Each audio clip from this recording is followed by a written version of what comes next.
Good morning, you lovely people. Welcome back to Lily White Lane. I hope that you're all having a really good Thursday and week wherever you are in the world and whatever you are planning to get up to. If you're new here, make sure, if you haven't already, to smash that subscribe button, give it a rocky right hook, hit that like button as hard as you possibly can, tap that notification bell so you'll be notified every single time we upload a new piece of Spurs or Euros content.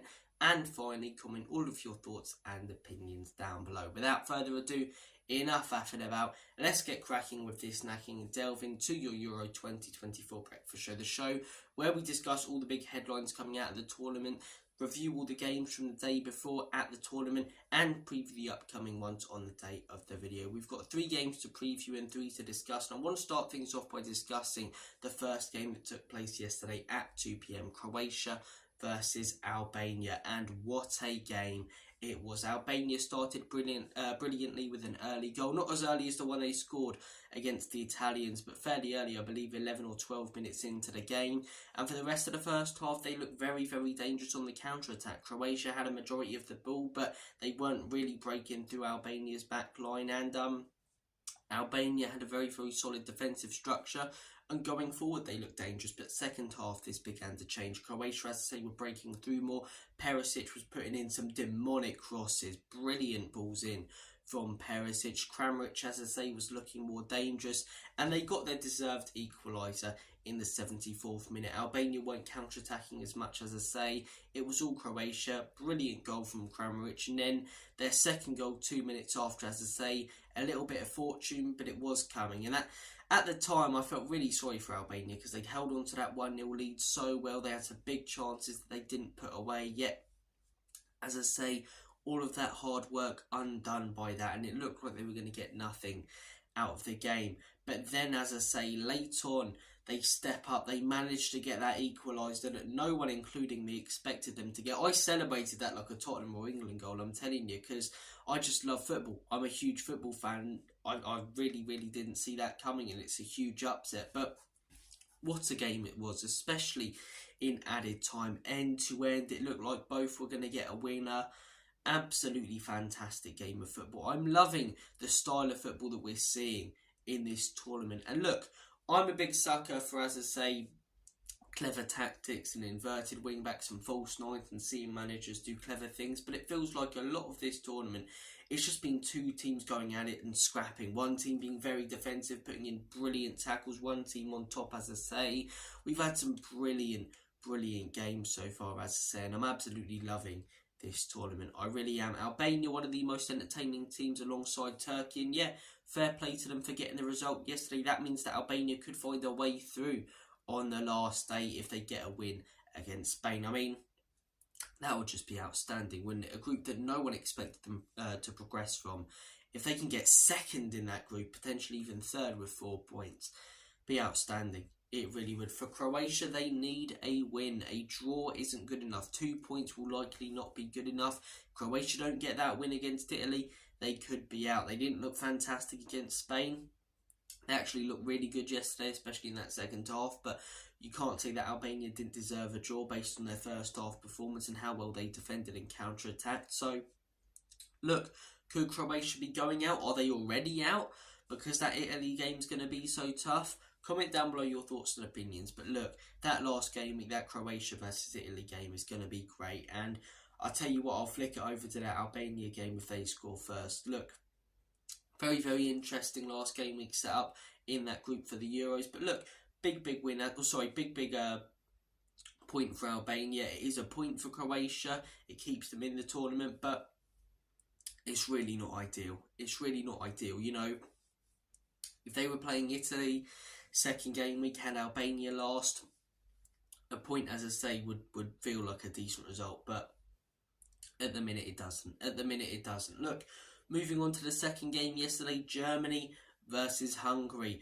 Germany, when you watch them, it feels most like watching a club team. They are so organised, they're tactically in sync, they play some brilliant football. I mean, just look at that second goal, some of the best football I've seen at this tournament so far. But look, Hungary, as I say, they were posing a fair bit of a threat, and if they took their chances, you know, that big header in the second half and a couple of the ones they had in the first, could have been a very different ball game, very similar to the Switzerland game. But Germany, they were clinical, they were dangerous, they dominated possession, they knocked it about brilliantly.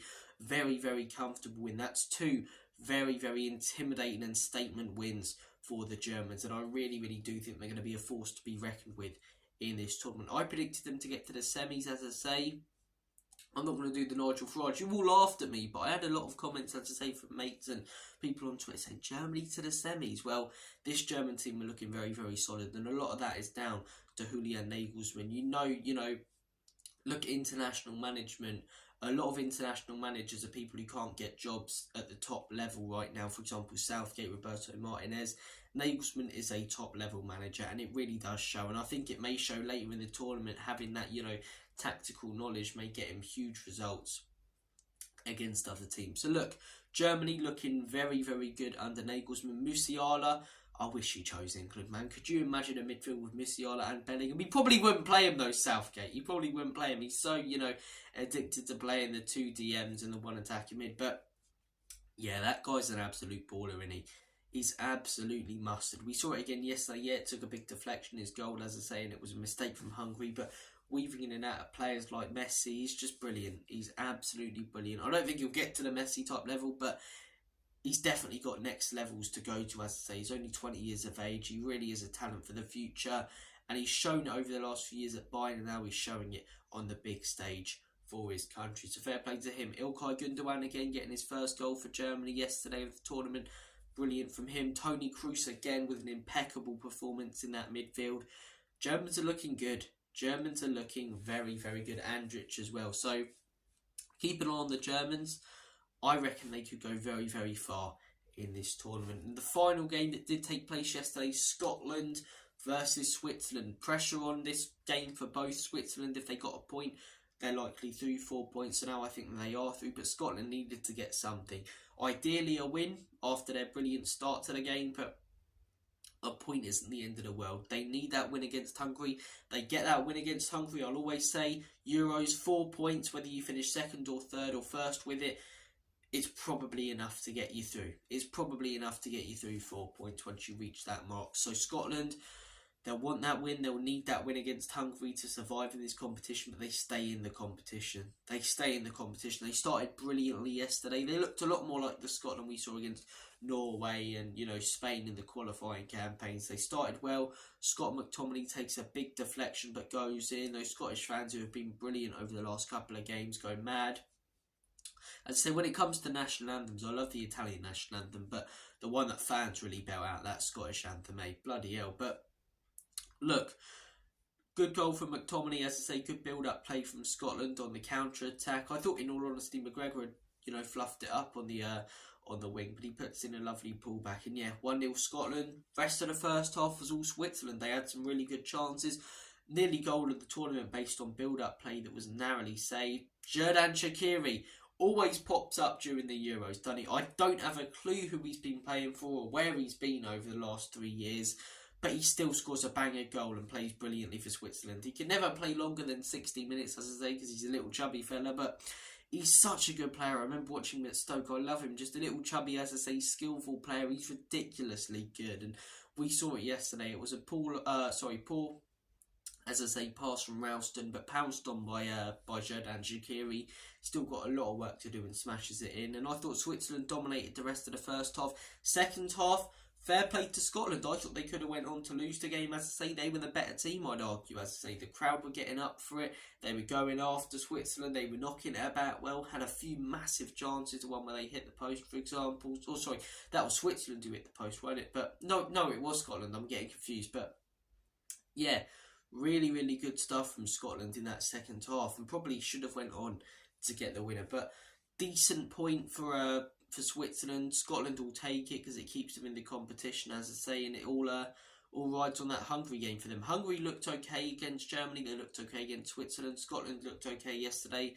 That's going to be an interesting game. And look, we've got 3 very good games coming up today. Slovenia versus Serbia. Benjamin Sesko on the pitch. Mitrovic on the pitch. Vlahovic on the pitch. Milinkovic Savic on the pitch. In a way, a little bit of a derby how close these countries are. Both sets of fans incredible, so it'll be a very, very noisy arena for this one. I think Serbia just have a little bit more quality. I know that they disappoint in these international tournaments and have done in the last few, where they've got a very, very good squad on paper. But apart from Sesko, I don't think that Slovenia team offers much threat. They played fairly well against Denmark, but I'm going to say that I'm going to say that they win. I'm going to say that Serbia win this game 3-1. Serbia 3-1. Mitrovic with 2, Milinkovic Savic with 1. Just a little bit more quality. Then we have England on later. England versus Denmark. Do you know what? I have that feeling that this could be our 0-0 of the tournament. 0-0 or 1-1, or, I know we performed quite poorly against Serbia, but this could be the draw. And after the performance against Serbia, ideally we want it to be a win and a good performance. I would take, do you know what? I would rather a 2-2 draw and England be absolutely brilliant and we finish the game saying if we took those 5 or 6 chances, then a scrappy 1-0 win. Because I want to see England go on to win this tournament, right? I want to see that we have the minerals to do so. I want to see that we can play the football to win this tournament. And it's not just about results, as I say, that people say it is, because it's all well and good keeping these clean sheets and playing this style of play against Serbia. If we come up against a Germany, someone like that will really struggle. So if we had to say open up a little bit, draw latest game, but are by far the better team, I'd take that over a win, because there's a lot of positives to take, as I say, and we'll show that we're growing our way into the tournament. But look, I'm very tied between a 0-0 and a 1 or 2-0 England. I struggle to see Denmark scoring. Rasmus Højlund, obviously Eriksson, but they really didn't pose much threat apart from that brilliantly scored goal against Slovenia. Yeah, I'll go with a win. I will go with a win, because I don't think Denmark looked great in their last game. I will go with a 2-0 England win, right? Clean sheet. But I do feel like we may have, a 0-0 game. Whether it goes to extra time in the round of 16, whether it's Slovenia, we'll have to wait and see. But I'll go with an England 2-0 win. I think the quality may be a little bit too much. Maybe some of the criticism of the Serbia game will allow us to take the shackles off a little. So I'm going to go with a 2-0 England winner. Moving on to tonight's game, on paper, the best game of the tournament, Espanyol versus Italia. Very, very, very good game on paper. This is going to be very interesting. It's such a hard one to predict. I'm seesawing. I'm sitting on the fence. I'm going to say that Spain win this. I thought Italy looked fairly good against Albania, and obviously we know now that Albania are a good side, but Spain, so clinical, so dangerous, so quick. I think they may have a little bit too much for the Italians. I'm going to say that Spain win this game 2-1. But look, guys, comment your predictions for all of today's game, your thoughts on yesterday's, up the England, and as always, comment your Spurs. Enoch and leave you out. In Big Ange we trust. Come on, England!